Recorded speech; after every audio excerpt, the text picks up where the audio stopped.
talk. I don't know.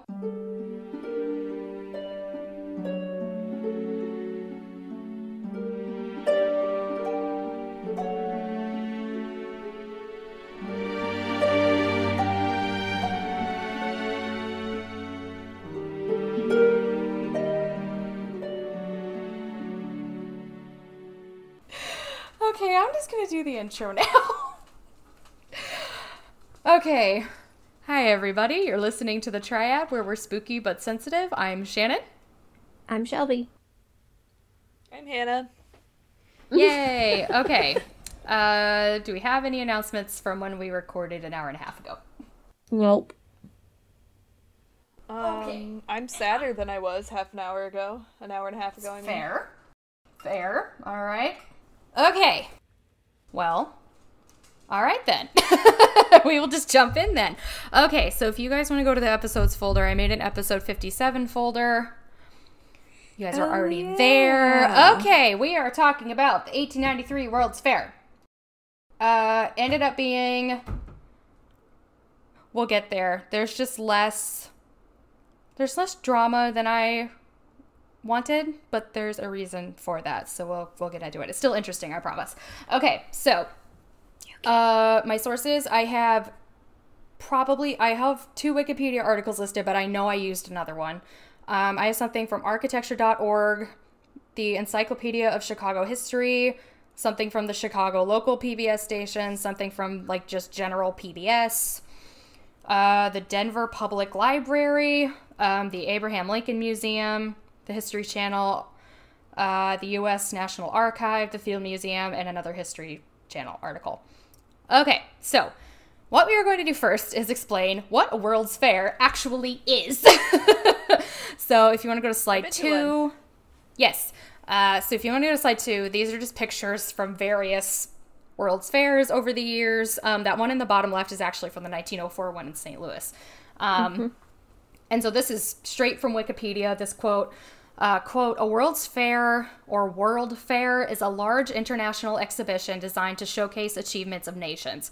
These exhibitions vary in character and are held in different parts of the world at a specific site for a period of time, ranging usually from 3 weeks to 6 months, end quote. So a lot of the time, especially nowadays, they're referred to as World Expos. So Hannah, you technically went to a World Expo, but it's the same fucking thing. It just has a new name. And so there are also different kinds of World's Fairs. So, like, there's, I think, 4 different kinds. Usually they're a World Expo, or a normal-ass exposition. But then sometimes they're, like, special ones where they focus... Called? A normal-ass exposition, Shannon? Yes, that's what they're called. And then others, there's, like, special ones. And those focus, like, we're going to talk about one a tiny bit that's about, like, it focuses on, like, the future of renewable energy, you know? So basically, they're just these huge exhibits, exhibitions, fairs, whatever the hell you want to call it, that is hosted by a country, and typically they were used to show off the country, but we're going to get into that a little bit more. So there is a Bureau of International Expositions. That is the English name. The actual name is, I believe, French, and I can't say it, so we're going to do the English name. So this bureau governs these events. It's an international organization, so it's got members from a lot of different countries on the board of it. So it's been around since 1928. Any World's Fair or World Expo has to be sanctioned by the BIE in order to be official, and they retroactively recognize some previous World's Fairs as being official. I don't know what the difference is for them to be official or not. I have no idea. I don't know. The first event... Okay. Yeah, I just know there's a board that governs them, and if you don't get it approved, it's not official. It's probably some bureaucratic nonsense. I think so, because I don't think Or like some paperwork. Yeah, I don't think they get funding from the BIE, so I really think it's just a bureaucratic nonsense kind of thing. So the first event that we would think of as a World's Fair took place in Prague in 1791, but they were pretty rare after that until 1851. So there were only about 20 more between 1791 and 1851, and most of them were in Paris. And by most, I mean like half, if not more than half.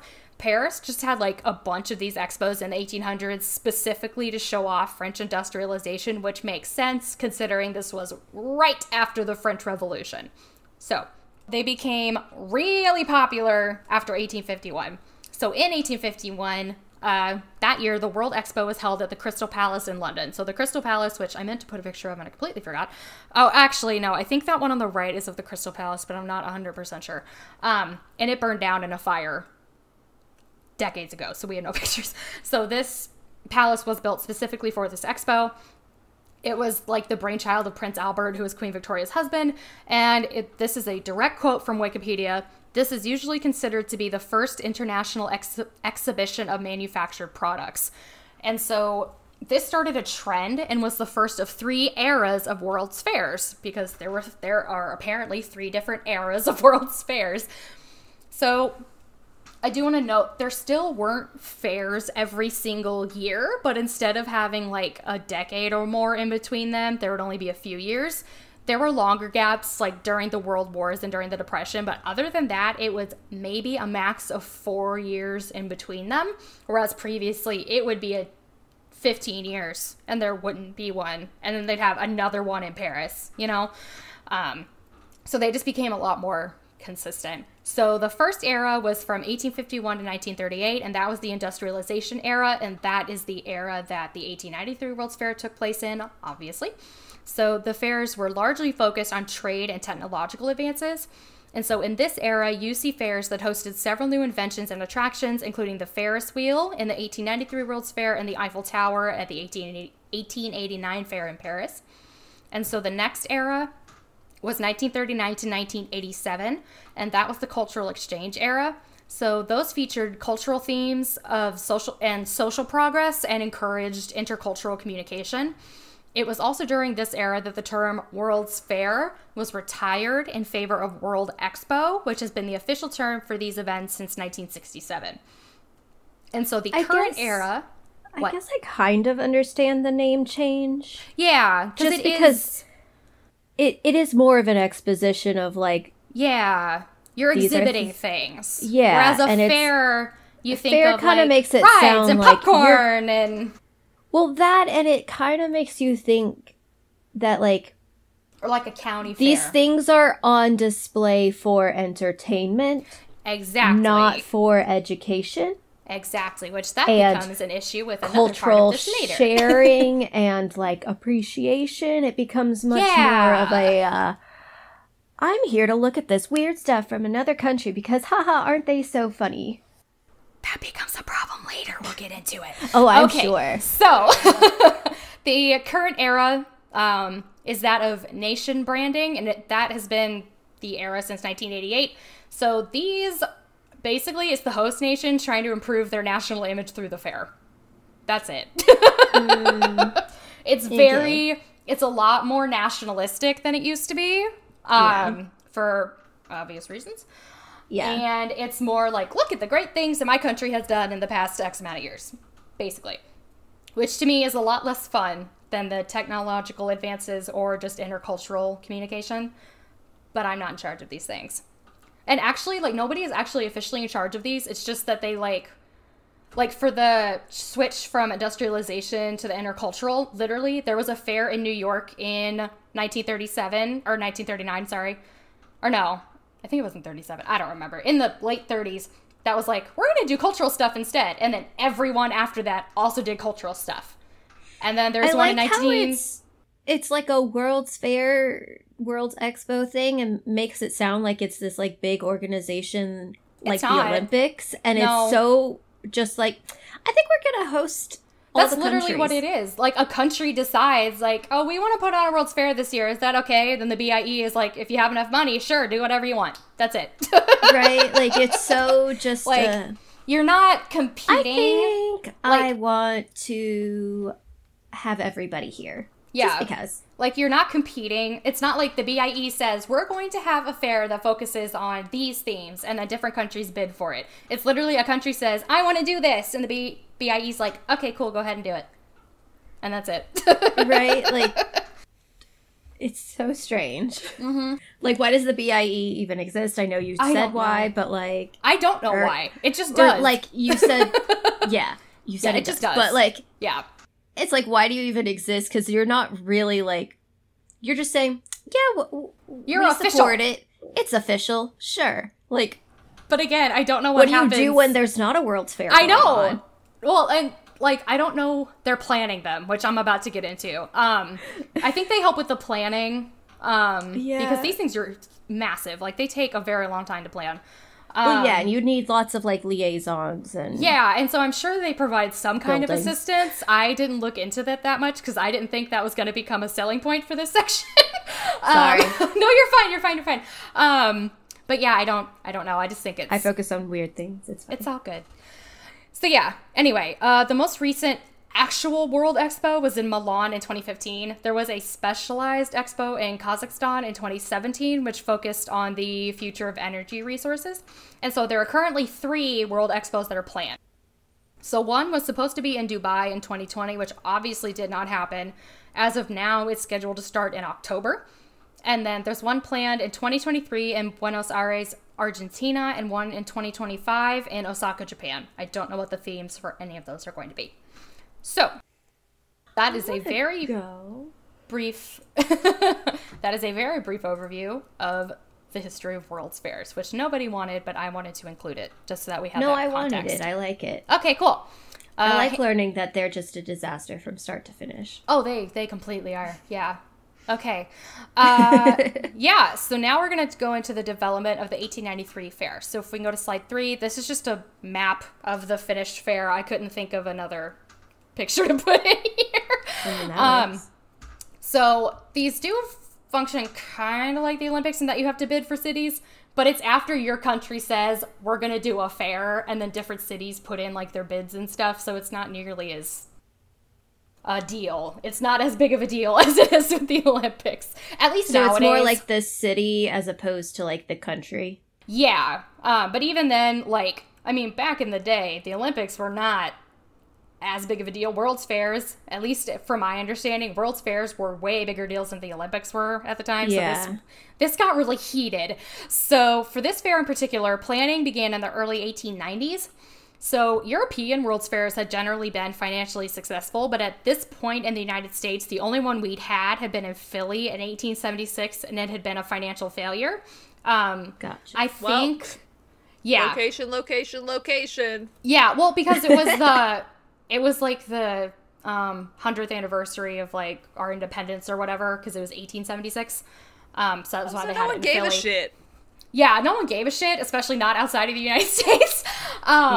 Yeah, we didn't I tried to look into specifically... Yeah, the British were like, fuck you guys, hate it. Yeah, exactly. I tried to look in specifically why it was a financial failure, but I couldn't find a concrete reason. Because apparently it was, like, decently well attended. Not nearly as well as the 1893 one, which we'll get into. But it's probably just that they spent too much money. I think that was what it was. They spent too much money, and then they didn't get enough to recoup it later. Yeah, I think that was what it was. And so... you know, we had this one failure on the books from 20-ish years earlier. Not surprised. Whoever organizes these things, I don't know who within the United States, I'm assuming it was some governmental division, was like, we're going to have a World's Fair. But, like, I still don't know, like, was it Congress? Was it, like, the Department of the Interior? Like, who the hell was it? I have no idea. And so whoever organized it wanted to commemorate the 400th anniversary of Columbus landing in... the Americas in 1492. So let's celebrate in the most landlocked city. Well, that wasn't the original plan because they had to all submit bids. So I know. Which, I mean, even if you're commemorating that, you would have had it in Central America. You wouldn't have had it in the United States. Which actually... there's so much wrong with that, but it's fine. I did forget to write this in my notes, but I'm remembering it now. This fair is why we celebrate Columbus Day. Like, it was that influential. Oh, fuck that. Yeah, like, it was that influential that afterward people were like, we should do this every year. Like, that's why we have Columbus Day now. Every year. Yeah. Okay, thanks. Yeah, and so after whoever the fuck organizes this announced, we're going to do this, a bunch of different cities submitted plans to be chosen, and these cities I'm sure there were more, but the 4 main ones were Chicago, New York City, St. Louis, and DC. And so Congress was called in to decide. Again, I don't know why, they just were. And so it got narrowed down to either Chicago or New York, and they eventually decided on Chicago. So yeah, because that's what Congress needs to spend their time on.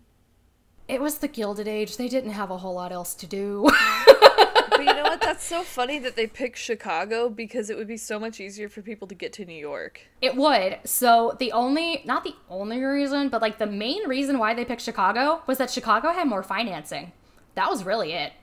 I mean, it was funded by private donations. So like JP Morgan and a whole bunch of other people financed stuff in New York City. And then a whole bunch of rich assholes out here decided to finance the one in Chicago. But then they also did make the point, like, I didn't put this in my notes either, but they made the point, like, we're not as well developed as New York. We're still like a city, but we're not as built up. So it'll be easier for people to move around the city. It'll be easier for us to build things within the city limits because we're not so built up already. And we're not going to have these huge buildings obstructing the view of everything. And that did work to their favor, that it was less developed. Which is interesting. Fair point. Yeah. And so, yeah. And like I said, really boiled down to Chicago had more money. Really. And it was so much more dramatic than this, but I couldn't find any sources that detail it very well. And I'll tell you why. The main source that details all this drama is fucking The Devil in the White City, which I refuse to read. Exactly. But then I couldn't find any sources that he used, and so I was just like, okay. Like, I know there was a shit ton of drama. I just couldn't find any of it. That's so annoying. It's so annoying. And I don't even have that book, so I couldn't even flip through it. I hate the way he writes. Where the fuck? Oh my god, I hate Erik Larson. I know we've already discussed this. I fucking hate Erik Larson. He is, and this is only me. Most other history people don't give a shit. It's only me. I just have a personal beef because he is like the ultimate history buff, and I hate history buffs. Not really, but history buffs are the ones who try to tell me they have a tendency to be incredibly annoying. Especially if they're older men, which a lot of history buffs are. Yep. Yeah. Do you know how many... very entitled. They are. Do you know how many history buffs have told me my degree is invalid because I got it from a university? Like, no, we're not doing that. And Erik Larson... I know that it is incredibly frustrating for you, and I feel the frustration in the moment, but every time I see you get into an argument with one of them on social media, it just, like, makes my day. Oh my god. Oh, I'm sure. Literally gives me life. Not because I, like, want you to go through that, because you don't deserve that, and no one does. It's because you always kick their ass. It's so much fun to watch. Well, because I also went to law school. Like, do you really want to argue? They always devolve into, well, I'll pray for you. Yeah. Which, so or last something summer, along those lines. There was this dude who was like, well, I got my information from museums. And I was like, you do know that museum workers had to go to grad school in order to become museum workers, right? Like, where do you think they got their information from? Those little plaques that are on the display, like those were written by history majors! History majors. Okay, like, that's a thing. Anyway, you're Erik not Larson. Just because you're like carry a satchel and you know a lot about history does not make you Indiana Jones. Okay. No. Like, also, going to a museum doesn't mean the information is 100% accurate. No, because, it's not. Like, the museum underneath the St. Louis Arch was the worst thing until about 5 years ago. Yeah, until they redid it. It's still not great. It's a lot better now because, like, before they wouldn't address anything with Native Americans at all. They just kind of ignored it. Yeah, and now they have a whole section of how we fucked over the Indians. Yeah, now we have an entire section of how we fucked them all over. So, yeah, you know. Hannah, were you going to say something? Yeah, and let's just not even... do we want to get into the British Museum and all of the shit they stole? Yeah. That they say is, quote, on loan from countries, and the countries are like, you motherfuckers came in and colonized us and then took our shit. Yeah. Which, like, that's an issue with the field of history as a whole, is that, like, the currently existing history knowledge, which came from, like, the 80s and 90s, is still shit that's being taught, which that needs to be revisited, because that shit's 30 years old at the minimum. It's written by old white dudes. Yeah. Like... who get all their shit from, like, the 50s, who got their shit from the 30s. Like, it's not good history. And so then when we try to fix it and be like, hey, how we understood how this event happened was actually wrong, we get accused of historical revisionism or of just making it too liberal, changing the facts to make it more liberal. And I'm like, it's history. Literally, we're just trying to get it right. Written by the winners. Yeah, like, we're literally just trying to get it correct and acknowledge the gaps that are there. Like, but because you're an idiot and don't get any of your sources, you get new information. That's how it happens. And because you're an idiot who doesn't actually read anything, you just think that whatever you're told is inherently correct. And so then if we're trying to change things, it's the liberal media and liberal colleges trying to screw everybody over. Anyway, back to Erik Larson. Got so angry. Yeah. Anyway, back to Erik Larson. The thing with Erik Larson is, again, this might just be being a snob. If you're gonna actually study history, pick a fucking field. Like, what are you doing? You cannot be an expert in history in 20 different fields, which is what Erik Larson does. And it just bothers me. Again, that might just be me being a snob. It doesn't matter. Anyway, the moral of that was that there was a lot of drama that went into deciding which city to be chosen, but I couldn't find any of it, and a lot of it is in The Devil in the White City, which is also just a boring-ass book on top of everything else. I cannot read. I hate how he writes books. Yeah, and so... I, can't get through it. Yeah, so there is a story that's, it's probably a myth, because, we can't find any proof of this, that during the decision process, a New York journalist wrote an editorial that called Chicago the Windy City because the residents and politicians were full of hot air. Which, that story is probably a myth, but, the Windy City definition does include that. I mean, it does literally mean Chicago is kind of windy, but it's not the windiest city in the country. But no. The windiest city in the country is Great Falls, Montana, with an average wind speed of 13.5 miles per hour. Thank you for coming to my TED Talk. Yeah. So, I mean, I'm not going to sit here and try to defend Chicago residents and politicians because they are full of hot air. I'm not going to say that it was probably that it was in a news article or something. Yeah, well, they can't find the news article, so we... Okay, then maybe not. It may have originated 20 years before this. Yeah. We can't trace it. That's kind of either way. That's kind of how our mascot came to be, where they're it was a radio host who said... Yeah. The word that I'm not going to repeat. And then, Yeah, and everyone's yeah, we all know this story. And I'm but do you? Yeah. Do you? I don't think you do. Because we don't have proof of that story anywhere. Yeah, we don't. Yeah. So... I'd like to say one thing really quick. Okay. If you would like an alternative book partially about the World's Fair, the 1893 World's Fair, yes. Yeah. Read Jimmy Corrigan, The Smartest Kid on Earth. Yep. Do you see that building in the back with the dome? Uh-huh. In the story, spoiler alert, in the story, the grandpa of Jimmy Corrigan is, reliving his childhood, and, he was at the World's Fair, and his father, left him up there and, abandoned him as a child, but he keeps having dreams about it where his dad just, picks him up and launches him off the top of the building, and it's so fucking funny, but it's also so sad. It's oh, that's really depressing, but, yeah. It's also really funny. Ugh. It's an amazing book. Highly recommend. Okay, so... Jimmy Corrigan, The Smartest Kid on Earth by Chris Ware. Okay, to bring it back, they chose Chicago, because Chicago had more financing. So, they decided on Jackson Park and the area around it as the actual location. So if you go to the next slide, the picture on the left is what Jackson Park looks like now. That is the Museum of Science and Industry in the back. And then on the right was the map of all the buildings. I couldn't find any pictures of it before. It was basically a swamp before.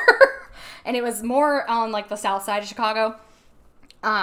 It's now where the University of Chicago campus is around that area.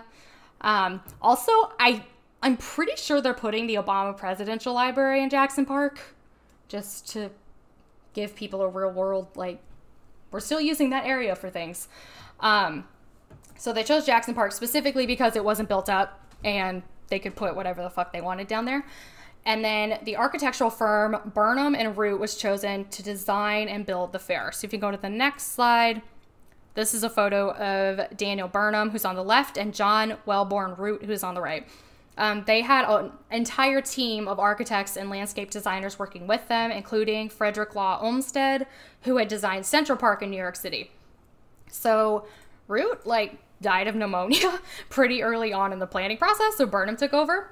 And because Root had died, Burnham basically had unlimited freedom to design the fair however he wanted. So Root had already, like, made a design. Sounds like a conspiracy. What?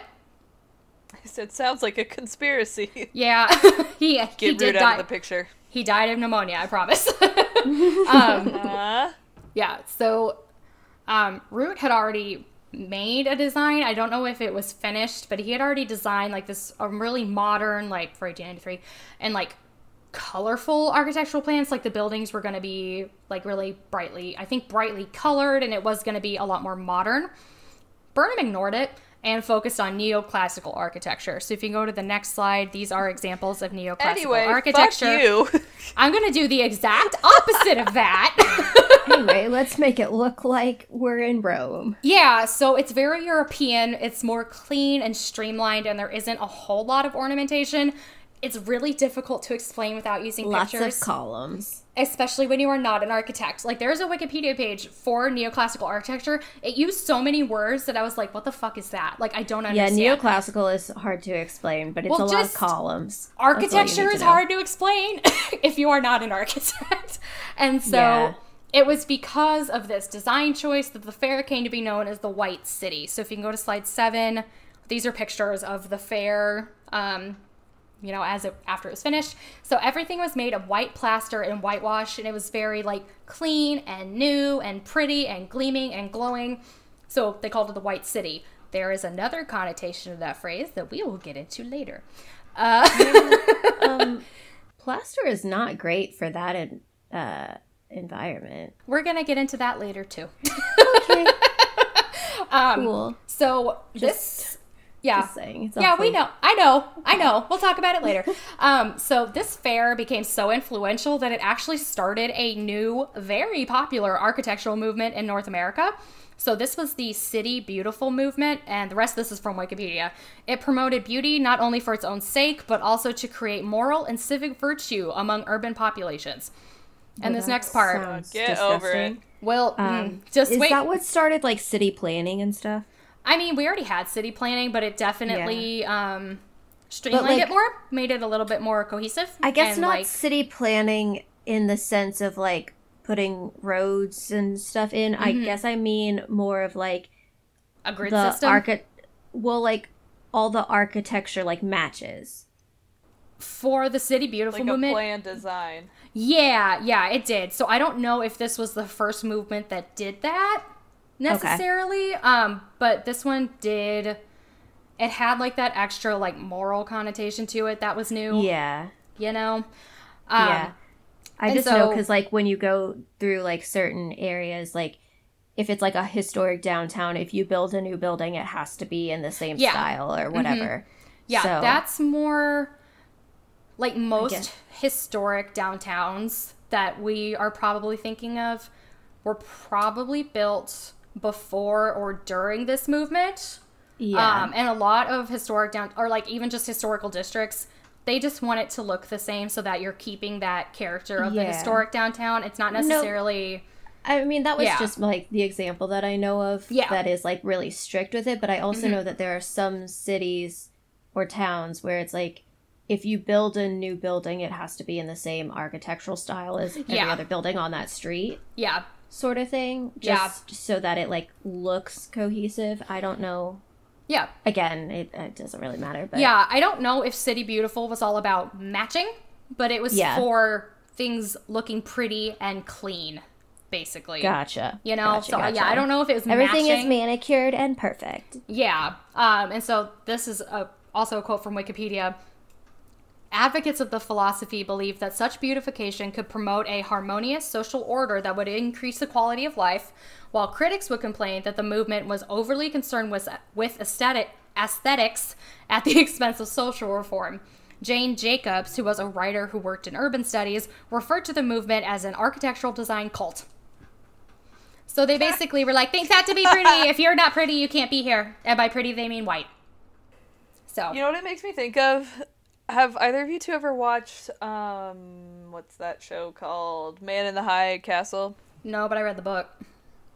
It's not a good book. It reminds me of like where all the Nazis live. It's like too perfect. It's like, ugh. Yeah. It's a cult. Yeah. They're so culty.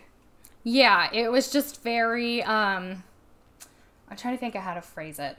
It kind of, I'm not saying it played into eugenics, but it kind of has that eugenic twist to it. It's city eugenics. Kind of, yeah. A little bit. Building eugenics. Yeah.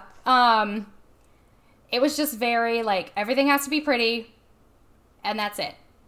I don't care if you're poor. You can't live here. You're not pretty. You know what I mean? It's stuff like that. And so, which was very big in the 1890s. That was a big thought at the time. It was the whole thing. So, in addition to that building style, he also utilized the natural landscape in Jackson Park, which hadn't really been done before in World's Fair design, which doesn't really make sense to me, but okay. So Olmsted, who was his like landscape architect guy, installed a system of waterways fed by Lake Michigan, which served as reflecting pools, transport, and as like waiting pools, you know, so that people could like cool off because you're in the summer in Chicago. It's, you know, it's hot. That sounds so, like, in retrospect, so fucking disgusting. Yeah, I probably... Can you imagine how gross that was? Mm-hmm. Yeah, especially at the time. Lake Michigan was, like, clean. At least they weren't getting it from the river. The river was nasty. I'm not talking about the river's lake. Still I'm nasty. talking about the, like, fucking people being gross. Oh, yeah. Like, nowadays, you're like, I'm not sharing anything with you. Why are you standing next to me? Yeah. Yeah. Get away from me. Don't look at me. Yeah. Don't touch me. Which actually... No, I'll get into that in like a second. So construction began in 1891, and there were over 40,000 workers employed in the construction of the fair. So just for some specifications of the fair, I can go to slide 8. This is just another picture of the fair. I guess that's a drawing, but whatever. So it was 633 acres, which is almost 1 square mile, which is fucking huge. It was 75 million board feet of lumber. I don't know what the difference is between a board foot and a regular foot, but either way, it's 75 million units of lumber. There were 18,000 tons of iron and steel, 120,000 incandescent light bulbs, and it said 30,000 tons of staff. I don't know what that means. I don't know if staff doesn't mean humans. I think it does, but I don't understand how you can measure humans in tons. I don't know what that means. I couldn't find an explanation. I don't know if that means there were 30,000 employees, or if you weighed them all, they weighed 30,000 tons. Like, I don't understand what that means. That's so weird. Yeah. That was I don't remember, crap, I forgot to put where I got this from, but I was just like, I don't know what this means, guys. And then there were 14 main buildings. There were a shit ton of other buildings, but the 14 main buildings had a total floor space of 63 million square feet. So this thing was massive. Said flurp. you said flurp and then said floor plan or whatever. Floor space, yeah. Floor space, yeah, but you said flurp. Yeah, I'm sure I did. So that was funny. Okay, sorry. With the fair being so massive and needing so many materials, and with it being the 1890s, construction was pretty slow, which forced them to push back the opening date of the fair. So it was originally going to be in late 1892, which actually would have commemorated the 400th anniversary of Columbus' arrival in the Americas, but it got pushed back to May of 1893. Which, like, that was probably a good idea anyway, because otherwise the fair would have been during winter in Chicago, which would have sucked. That's fun. Yeah. That sounds miserable. Yeah, so it's probably a better decision to push it back so that it was over the summer and fall. Maybe. So while construction was going on, interest in the fair was just insane. So Burnham actually allowed visitors into construction sites. You had to pay 25 cents to get in, and about 3,000 people visited per week just to see it being built. And then pushing back the opening date only increased anticipation even more. Excuse me. So the fair organizers had a publicity department, and the publicity campaign was very wide-reaching. And so this is from, I didn't put this in the list, Jesus. This is from a University of Virginia article. Working out of the Rand McNally building in downtown Chicago, Handy and his staff, and Handy was the guy who like ran the publicity department, they sent out information and watercolor sketches all over the world. In fact, Handy claims that subquote, scarcely a day passed on which less than 2,000 to 3,000 mail packages were not distributed from this department. So they were working like so much to publicize this fair. And then they also produced guidebooks, which included maps and general information about the fair. A lot of these are still like around. They're in museums. The Missouri State, they have some of these guidebooks in their library. I used them when I wrote my paper on Nikola Tesla my sophomore year of college. There's actually a lot of like souvenirs and stuff floating around from this fair, which is interesting to me. And so it cost $28 million to build the fair. So the inflation calculator only goes back to 1913, but in 1913 money adjusted for inflation, this was $768 million. Too much. Dang. Yeah. Yeah. So I don't know exactly how much money the fair earned, but it was a good deal more than $28 million. So they earned back their money. This was not a financial failure in any way, shape, or form. So now we're going to go into like the operations of the fair. So like the layout, the attractions, like what was actually in the fair, stuff like that. So the fair opened on May 1st, 1893. And if you can go to slide 9, these are pictures from opening day. That first day, 100,000 people gathered in the Court of Honor, which was like the central area of the fair, to watch President Cleveland light the fair, which we discussed in the Nikola Tesla episode. People fainted. It was a whole thing. And so then, like, people fainted. They never seen. Yeah, people actually fainted because a lot of them had never seen a fucking light bulb before. I know. I know, it's just really funny how you said that. You're like, people fainted anyway. It was fine. So, like, on the one hand, like, I understand that if you've never seen it before, like, it's a big deal and blah, blah, blah. But, like, as someone who's grown up with electricity and light bulbs, it's so funny to think about. I know, because it's just such a inherent part of our life You're now. Just like, it's a light bulb. Like, yeah. They're like 10 cents. Yeah. Is it me, or is it, like, did people just faint so much more back then? They did. They fainted so much more back then. For everything. Like, I don't know why. They just did. You say a swear word in front of a lady and she's out cold. Like, was she just being dramatic? Or, like, what was the deal? The shock. You need the vapors. Know. Yeah. I don't know. They just fainted a lot. Fetch the vapor. Men, too. People just fainted. I don't know. Everybody was fainting. Did faint have a different definition back then? I don't think so. Right? Like, I don't get it. I don't know. No. They were all just so dramatic. Like, calm down. It's just a light bulb. Yeah, I don't have anything better to do. I guess I'll faint today. Yeah. If anything catches me by surprise, guess I'll faint. I haven't fainted in a few weeks. Today's the day. Yeah. Okay, so what was actually in... I'm moving on. What was actually in the fair? So it had a separate area for amusements, was how they phrased it. So this was the Midway Is it Plaisance? I don't know how to say that. It was the Midway, which is basically a huge field that is now part of the University of Chicago. This is where all the fun stuff was. So it had like carnival rides, which included the Ferris wheel. A lot of the food vendors were there. And a couple of other attractions, which in my opinion should not have been there, which we'll get into in a minute. So the other part of the fair, and like the main part of the fair, were the exhibition halls. So if you can go to slide 10. What the fuck is this? Can't help you. Is that like slide 10 is the Midway. Sorry. I missed a slide. Slide 10 is the Midway with all the buildings on it. Slide 11 are a couple of the exhibition halls. Sorry. Wait for these. I confused myself. So these included, like, there were some buildings that were like, this is the technology building, where they just showed off American technological advances. But these exhibition halls also included U.S. state or foreign country pavilions. And they use pavilions interchangeably with building or hall. So, like, in some of the states, they literally had, like, not a tent, but they had, like, a pavilion inside of another building, right? But then other ones had, like, separate buildings. It's really confusing. I couldn't find an actual map of every single goddamn building and, like, where everything was. So it was just, there's just a lot of areas for people to show things off. So these exhibits allowed a U.S. state or a foreign country to, like, show themselves off at the fair. And this is actually the first World's Fair that had international exhibits like this, which is interesting. And so there were 46 foreign countries and 34 U.S. states and plus 4 territories. So Arizona, New Mexico, Oklahoma, and Utah were all territories at the time. They each had a pavilion. So most, if not all, of these pavilions / buildings / halls, again, the word is used interchangeably, they were built in a style that represented the area that was like being housed within the structure. So the Idaho building, which is the one on the left, it was a log, like hunting lodge kind of thing.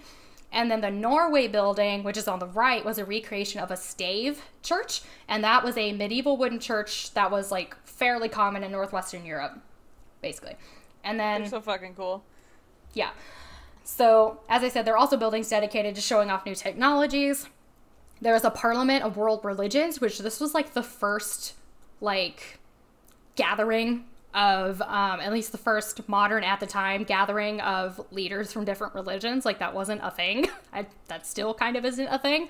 And then there was also a women's building. So if you go to slide 12, that's the women's building. So this was designed by a female architect named Sophia Hayden, and the exterior sculptures were designed by a woman named Alice Rideout. Literally everything that went into the construction and running of the building was handled by women, other than the physical construction of it. Dudes still did that. And so all of the decor was made by women. The interior design was overseen by a woman. There was like a board of women directors that oversaw this building. Men were kind of shut out of the entire thing. They had to fight insanely hard to have this building included in the fair. And so this building exhibited, quote, works by women across a variety of fields from fine art, applied art, literature and music to science and home economics. There were also exhibits about women in American history and other cultures and places in the world, which we'll talk about in a second. Yeah, so... Let's put on display all the ways that we've oppressed our... Yeah, it's fine. Yeah, kind of. We'll get there. Basically, it was to showcase things made by women in the United States, basically, was the point of it. All they were allowed to do was embroider. No. I know. But it's still irritating. Anyway. Yeah. So, there was also the Anthropology Building. So, here we go. Yeah, this is the fun part. So, this is the worst part. The Wikipedia page is silent on this issue, but it literally just says there were displays from other countries, and it's like, no, bitch, they put people on display. Like, this is completely wrong. There were displays of other countries. Like, case with a, like a pot or something. What?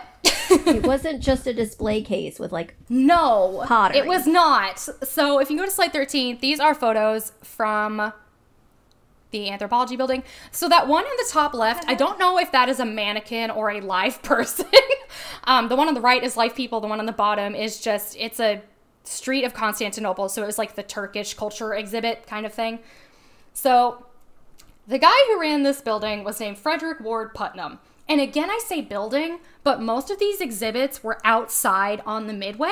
So I don't know if the Anthropology Building was just like the administrative hub of it or what. Again, I don't know. I couldn't find a good explanation as to why some things were buildings, but some things were pavilions, and some things were inside, and some things were outside. It's just really, it was a fucking shit show. So, this is a quote from Encyclopedia Chicago. Actually, the rest of this is all from Encyclopedia Chicago. Quote, Putnam envisioned the Midway, where these exhibits were located, as a living outdoor museum of, quote, primitive human beings that would afford visitors the opportunity to measure the progress of humanity toward the ideal of civilization presented in the White City. No. Yeah. However, this is me talking.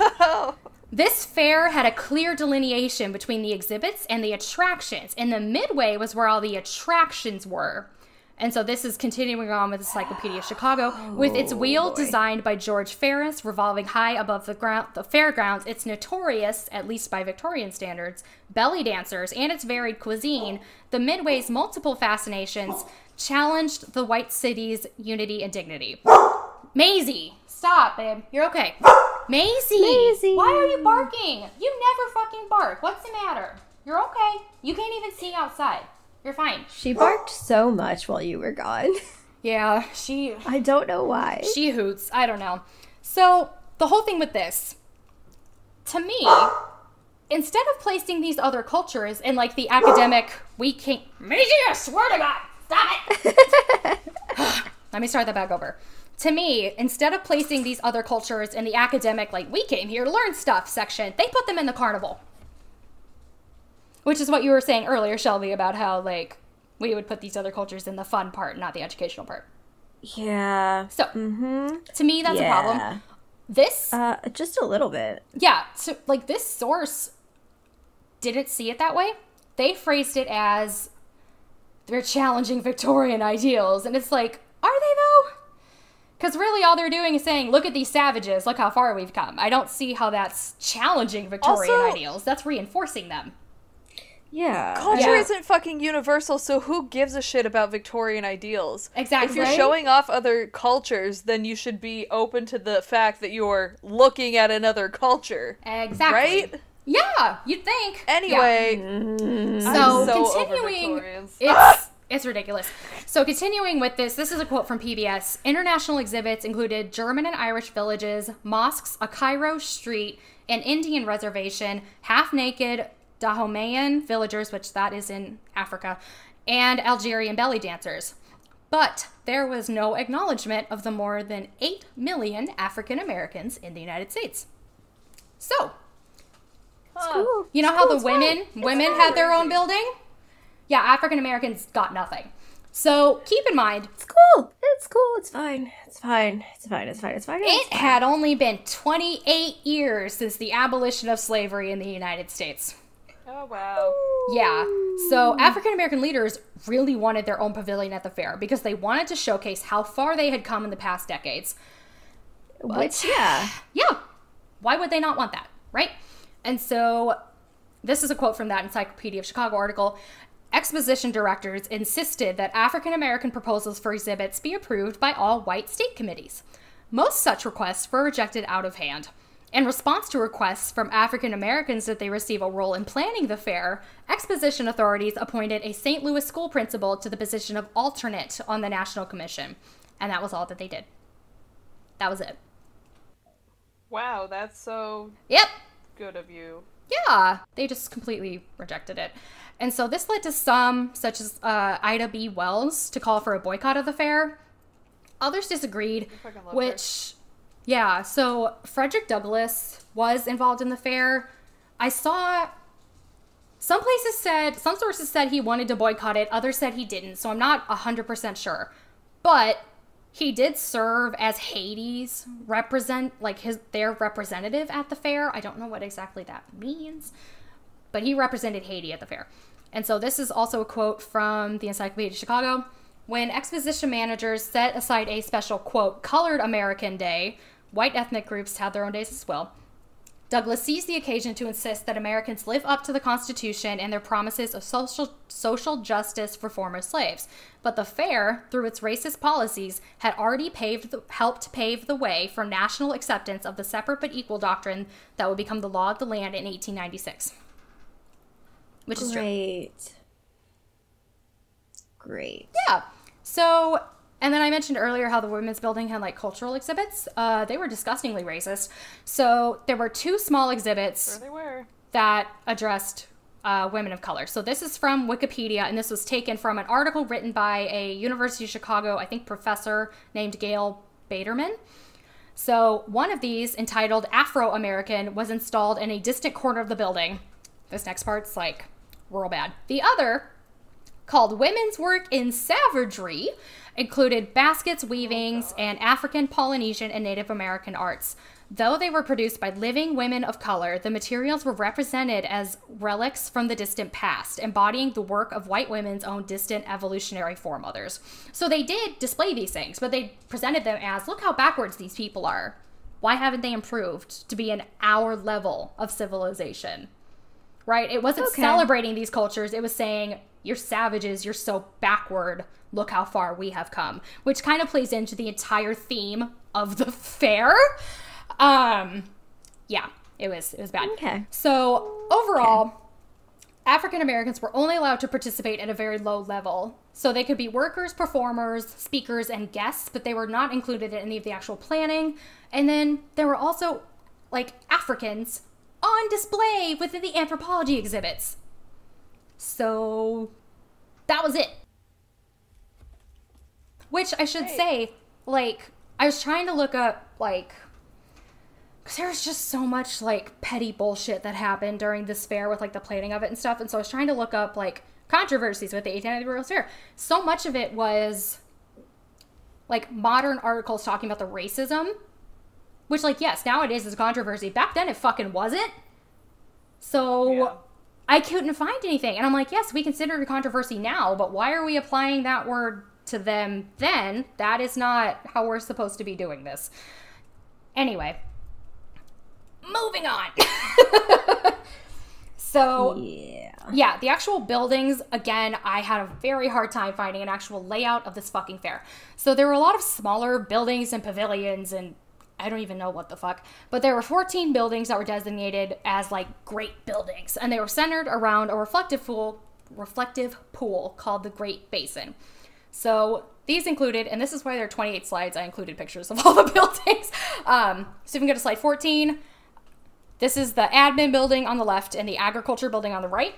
So if you can go to slide 15, on the left is the manufacturers and liberal arts building. And then on the right is the mines and mining building.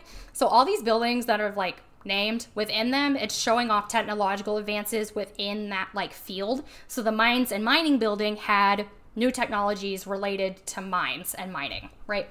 So if you go to slide 16, the machinery hall is on the left, the women's building is on the right. Or no. Sorry, the electricity building is on the left, the machinery hall is on the right. And then if you go to slide 17, this is an interior of the women's building on the left, the transportation building on the right. And then slide 18 is the fisheries building and the forestry building. And then slide 19 is the horticultural building and then the anthropology building. And so there was also... God, the anthropology building looks like a fucking mess. I know. And so... There was also the palace. It's just the angle. I know. That was the best picture I could find, honestly, because most of the pictures were of the really bad racist exhibits. So, right. Yeah, and so there are obviously other buildings. So there was also the Palace of Fine Arts, which is now the Museum of Science and Industry in Chicago. It is considered by most to be the only still standing original structure of the 1893 World's Fair, but we'll kind of get into that. And then there's also the World's Congress Auxiliary Building. I don't know what the fuck that did. That is now the Art Institute of Chicago. So nearly every structure in the fair was designed to be temporary, which is why it was made out of plaster. I mean, that makes sense. Yeah. Like, they're lucky they made it 6 months. They were constantly having to replace building materials and all the light bulbs because they kept fucking breaking. And, like, they were replacing shit around the clock. And so for the Museum of Science and Industry, so that was actually built further, I believe, south. Like, it wasn't built with all the other buildings. And it just kind of wasn't demolished. So if you go to slide 20, this is what it was during the fair on the left and then how it currently is on the right. It's like the fucking same. So after the fair ended, this building became the Field Museum. And so the Field Museum was originally intended to house a lot of the things that were exhibited at the World's Fair. Like, that is what their purpose was initially. And it was originally housed in this building. But they moved to their current location in, I want to say, the 20s. And they just kind of, like, left the building behind for, like, a decade or so. And then it was restored. And so they basically swapped out all the shitty building materials with good ones. So that is technically the only currently, like, used and standing original building. But there's also the Art Institute building. So if you go to slide 21, the thing with the Art Institute, the main building looks the same, but they have made so many additions that it looks very different, but I couldn't get a good picture with all of the additions. So you just see it at a different angle, so you can see that there's buildings behind it now. So for the Art Institute... Yeah, that's like the St. Louis Art Museum. They have that weird, like, black... modern wing. Yeah. Thing. Yeah. It's so it looks like a big scar. Yeah, it's really weird. So for for the Art Institute, they actually partnered with the fair to build a permanent building. So the Art Institute already existed. It was on, like, they were in, like, a 4-story building. Like, they needed more room. So they needed a new building. the fair needed a building, and so they collaborated on it and split the cost. So yeah, during the fair, it was the World's Congress Auxiliary, and the Art Institute took it over the day after the fair closed.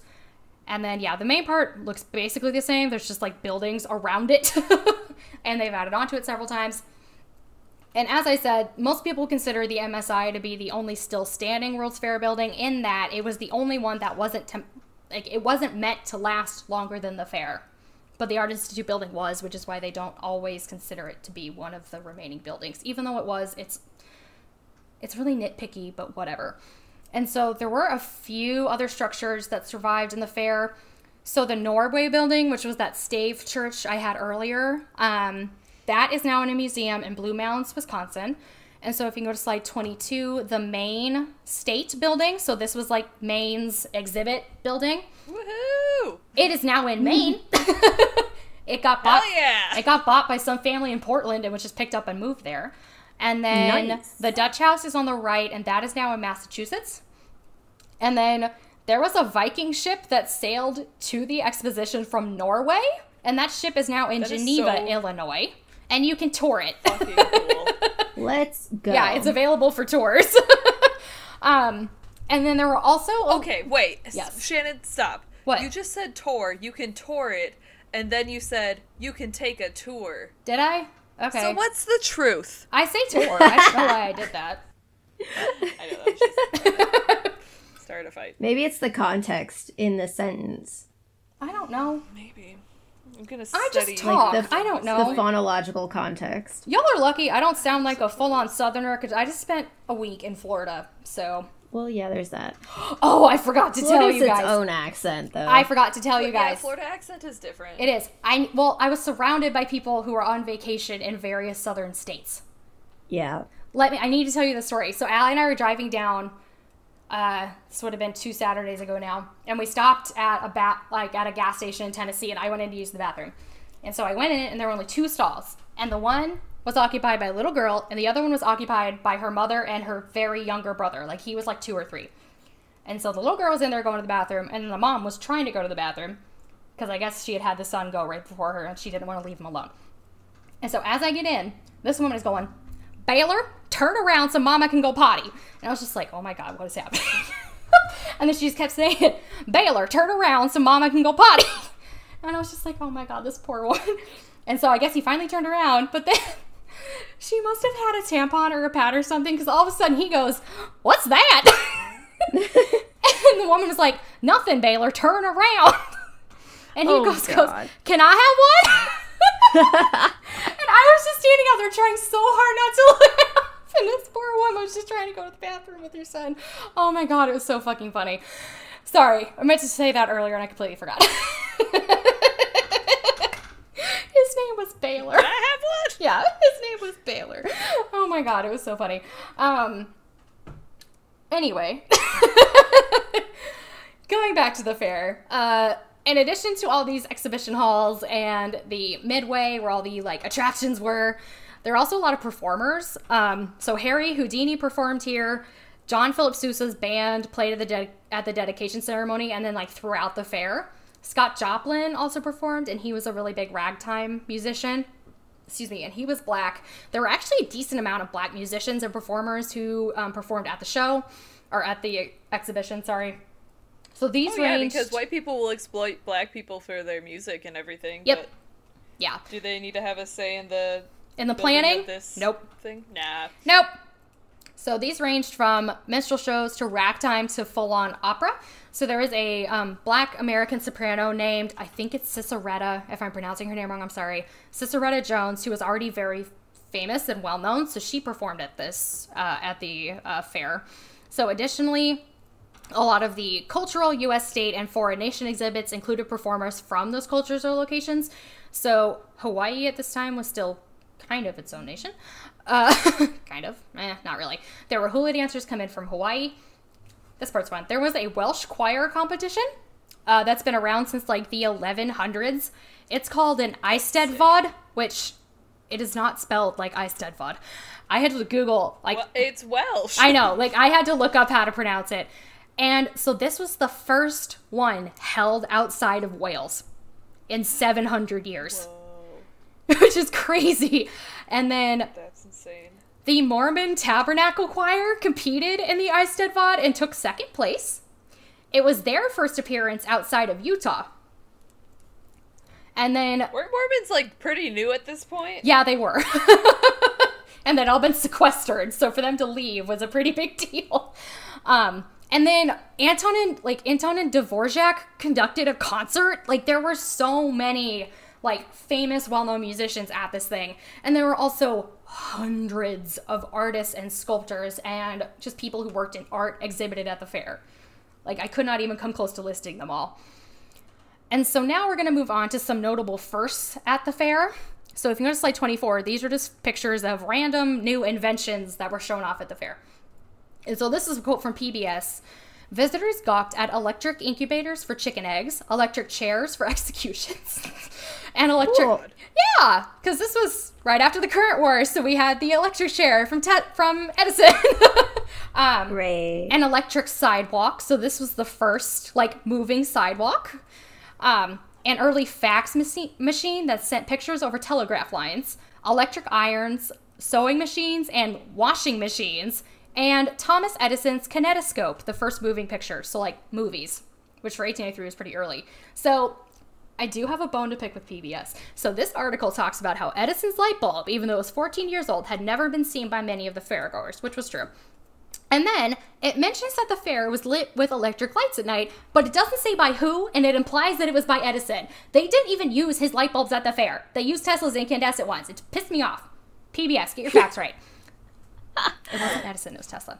So. It's so heated about Tesla and Edison. Well, it's not even that. It's just like, they talk about Edison and then lighting the fair, but they don't say who by. So they very strongly imply that it is by Edison, when that is just factually incorrect. Like, you need to be right, guys. Come on.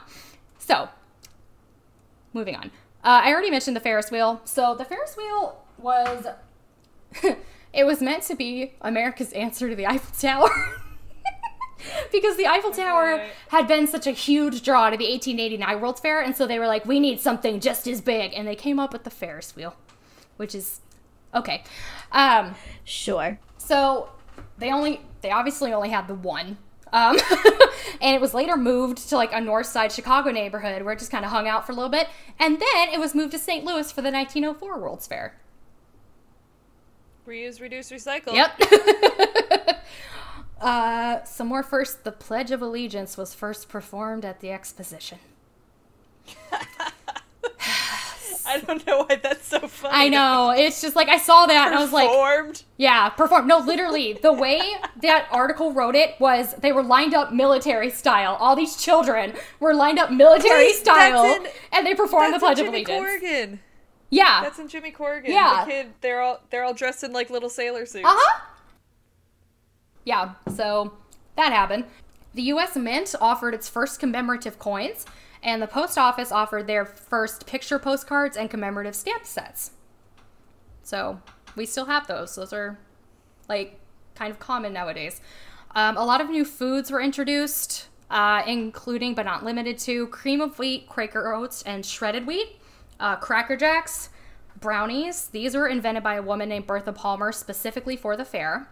Juicy fruit gum, Aunt Jemima pancake mix, which, so the stall for Aunt Jemima pancake mix had a black woman as their like spokesperson, and this was another way that black people were allowed to be like involved. But then, you know, now there's like a whole big thing about how the Aunt Jemima depiction is kind of racist, so like there's that. Yeah, so just moving away from that, there was carbonated soda. It may have only been diet carbonated soda. I saw both. I'm not 100% sure which one. Vienna Sausage started selling its products near one of the entrances, and that company later became Vienna Beef, which is apparently recognized as Chicago's hot dog, but I don't know by whom. That was just what it said. I don't know. I don't know who recognizes it as such, but that was what Wikipedia said, So there was also a device that made plates for printing in Braille, and Helen Keller and her teacher Anne Sullivan actually visited this exhibit. Oh, cool. Yeah, there was an early version of a zipper. There were those like flattened, squashed pennies. Those were first introduced at this fair. There was the first fully electric kitchen, which that's that big picture on the left, which included a dishwasher, which for 1893 is like mind-blowing. There was an early prototype of aerosol sprays and the first practical electric automobile, which I think that's what that picture is of. I Googled like first electric automobile and that was what came up. But I love how the article specified it was the first practical one. Oh, because we've had some doozies. Yeah, we've had some before. They just didn't work all that well. So yeah, now we are going to move into, I wrote controversies / weird events. I found less information on this than I would have liked because, again, apparently Erik Larson took all his information and then destroyed it off the internet because I couldn't find fucking anything. So we already talked about the Anthropology Building and how that was all, and like the general racism of the fair as a whole. But again, that wasn't super controversial in society as a whole at the time. So I don't like considering it a controversy because that is a historical anachronism for us to consider it a controversy because at the time it wasn't. Anyway, the main thing to take away from this is that the fair as a whole was a massive shit show behind the scenes. So there was so much fighting and squabbling that went into the planning and the construction and the running, and then they had to keep running around replacing materials because they used cheap-ass materials. It was just, again, it was amazing that they made it 6 months. And again, I know there's more drama. I couldn't fucking find it. I don't know where it went. Although it might all be on JSTOR, and I don't have access to JSTOR anymore. So that may have been part of it too. So probably the most infamous person attached to the fair is H.H. Holmes. So if you go to slide 25, this is Holmes and his murder castle. I'm not going to get into this a whole lot here because like I might cover this at some point. Plus I feel like everyone who listens to this podcast knows the H.H. Holmes deal. Yeah. Basically, he owned a building near the fair that had like a couple businesses in the front and apartments and some hotel rooms. He had constructed the building to be a quote-unquote murder castle. It had like dungeons and trapdoors and gas chambers and all this stuff so that he could kill people without leaving his room and all this stuff. So the hotel portion was actually never fully completed, but it had been finished enough by the time that the fair opened that he could bring in paying customers. And a lot of these customers were fair goers. And so a lot of the people that he murdered were actually in Chicago to attend the World's Fair. And so he often gets tacked on to the fair. And so then there was also, moving on from H.H. Holmes, there was a fire during the fair that killed 14 firemen. So if you go to slide 26, I'm like 99% sure that tower in the background is doctored, but it still looks pretty cool. So like I kept it. Ironically enough, it was the cold storage building that caught fire. Nice. Oh, no. Yeah, so this is from a University of Illinois article. So this was basically like a warehouse that housed perishable food used by the various fair vendors, and it also doubled as a skating rink. So it was like cold. The issue was, and this is all, again, a quote from University of Illinois article, the 6-story building required a 200-foot iron chimney to run the refrigeration units, but designers believed that the smokestack would clash with the fair's other buildings. To remedy this, a wooden tower topped with a decorative, is it cupola? Right? Cupola. Yeah. Cupola? Okay. With a decorative cupola was built around the chimney. The base of this cupola was only 30 inches above the chimney's upper rim, creating a serious fire hazard. So basically, they had a chimney. They put a fancy border like around the chimney to hide the chimney, but they didn't make it far enough out or high enough, so it caught fire. In fact, on June 17th, 1893, there was a small fire in the cupola, but it was quickly doused. Fire management never learned of the blaze, but the acting chief of the World's Fair Fire Department stated that the building is a miserable fire trap and will go up in smoke before long. And he was right. So on the afternoon of July 10th, 1893, heavy smoke was spotted coming from the cupola. Firefighters were quickly dispatched, but burning debris fell from the cupola into an open space between the chimney and the inner walls of like the whole tower as a whole. And this caused the entire tower to erupt in flames. Firefighters attempted to escape, but 14 of them were trapped and died. An estimated 50,000 fairgoers witnessed the fire. And then this is another quote from U of I. The fair's attendance was not jeopardized by the blaze. In fact, 100,000 people visited the fair on July 11th as the still smoking rubble of the cold storage building was a big draw. I'm sure it was, because that's what people did back in the day. They were like, hey, you know what? Let's go look at that house where everyone got murdered last night. That'll be a fun thing to do today. We do that now! We don't go into the house. Like when the Villisca axe murders were happening, that true, yes, people literally just went there and were like looking at it and like, wow, this is so fascinating. Let's touch every surface. Yeah. So yeah, that fire happened. Whatever. The closing of the fair. So the fair was supposed to close on October 30th, 1893. However, on October 28th, Chicago's mayor was assassinated. So if you go to slide 27, that is Mayor Carter Harrison Sr. on the left. He was actually pretty popular, and he was in his second run as mayor. So he'd been mayor for like 8 years, and then he retired, and then he was reelected in 1893. And so he was at home, and a man named Patrick Eugene Prendergast murdered him. So Patrick Prendergast is on the right. I couldn't find a front-facing photo of him. All of his pictures are side profiles. I don't know why, they just are. So that's a nasty underbite he's got going on. Yeah. He's real pouty. So Prendergast had supported Harrison's reelection, but was delusional and for whatever reason believed that Harrison was going to reward him with an appointment to his mayoral office. I don't know if Prendergast worked for Harrison. I kind of got the impression that he didn't and that he just kind of came up with this on his own. I'm not really sure though. Obviously, though, that didn't happen, so Prendergast killed him. I also couldn't figure out how he killed him. There's very little information on this. And so there had been a celebration planned for the end of the fair, but they canceled that and replaced it with a large public memorial service for Harrison. So it didn't end on the best note. And then after the fair, they began tearing all those temporary buildings down. However, 3 more fires struck between January and July of 1894, which destroyed most of the buildings. So if you go to slide 28... this is rubble from the fair, basically. And so then, just the legacy of it, I suppose. So overall, 27.5 million people visited the fair. It is estimated that between 1/4 and 1/3 of the U.S. population at the time visited the fair. And then, people who didn't visit it, there were, daily news articles about, shit that was happening at the fair. You know, so even if you didn't go, you still knew, what was going on. And then this is a quote from the Field Museum. Over 50,000 objects on display at the fair became part of the anthropology collections of the Field Columbian Museum, later renamed the Field Museum. The founding collections of the museum came mainly from 3 of the fair's main buildings: the Anthropology Building, the Horticulture Building, and the Mines, Mineralogy, and Metallurgy Building, as well as from the cultural villages displayed in the fairgrounds in Midway. So if you go to the Field Museum, which they've kind of redone some of the exhibits since the pandemic hit because they had time to do that. So now, I don't remember these being there because I've been to the Field Museum multiple times. I don't remember these being there before, but if you go there now, on some of the exhibits, there will be a little blue sticker on the display window that said this came from the founding collection of the Field Museum. So they're still using a lot of this stuff in the museum. And it's really cool because Allie and I went back when she visited me in May. And so they have a People of the Americas exhibit. They really restructured that. They made it so much bigger and they used so many exhibits from this founding collection, which obviously it is we should not be putting people and cultures on display in that form. However, it did leave the Field Museum with a lot of authentic works from those cultures, and so they were able to use them in their founding or in their museum now.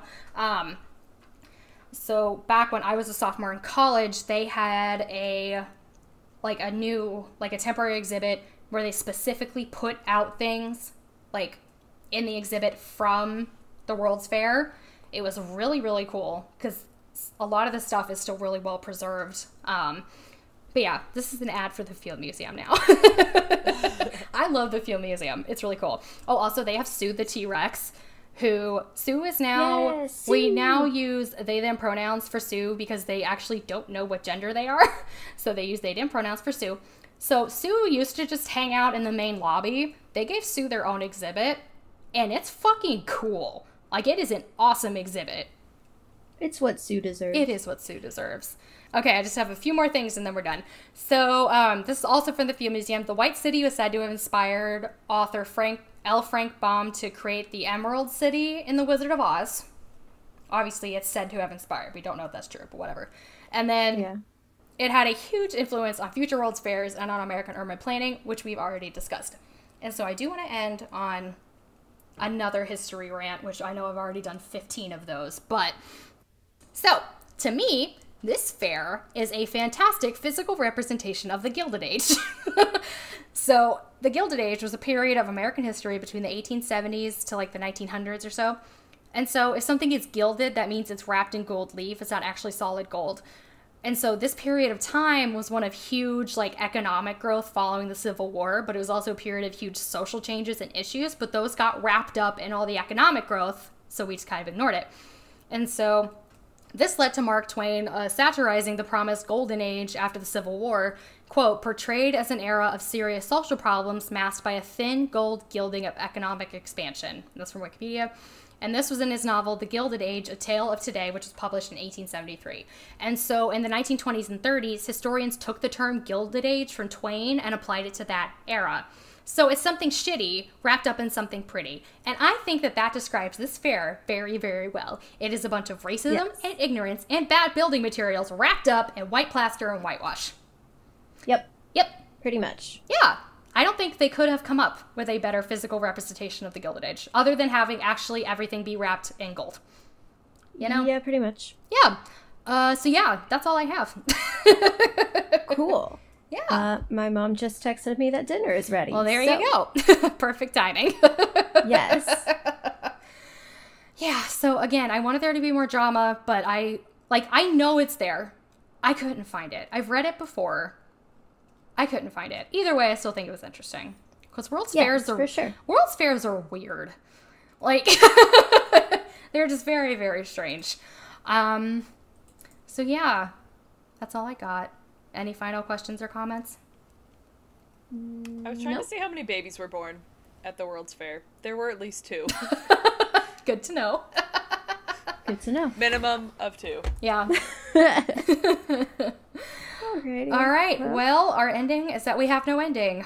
Goodbye, everybody. Bye-bye. Bye. Thanks for listening to The Triad. Our music is by Scott Buckley. Our audio is recorded by our sound engineers, Craig Bott and Audrey Credo. If you like the show, please rate, review, and subscribe on Apple Podcasts, Spotify, or wherever you get your podcasts. You can also follow us on social media. We're on Instagram, YouTube, and Tumblr as The Triad Podcast. We're also on Patreon as The Triad. Currently, all Patreon funds will go towards the cost of hosting the show. Each tier has its own rewards, but every patron receives our undying gratitude. Do you have comments, questions, or stories? Email us at thetriadpod@gmail.com. And thank you again for listening to The Triad, where we're spooky but sensitive.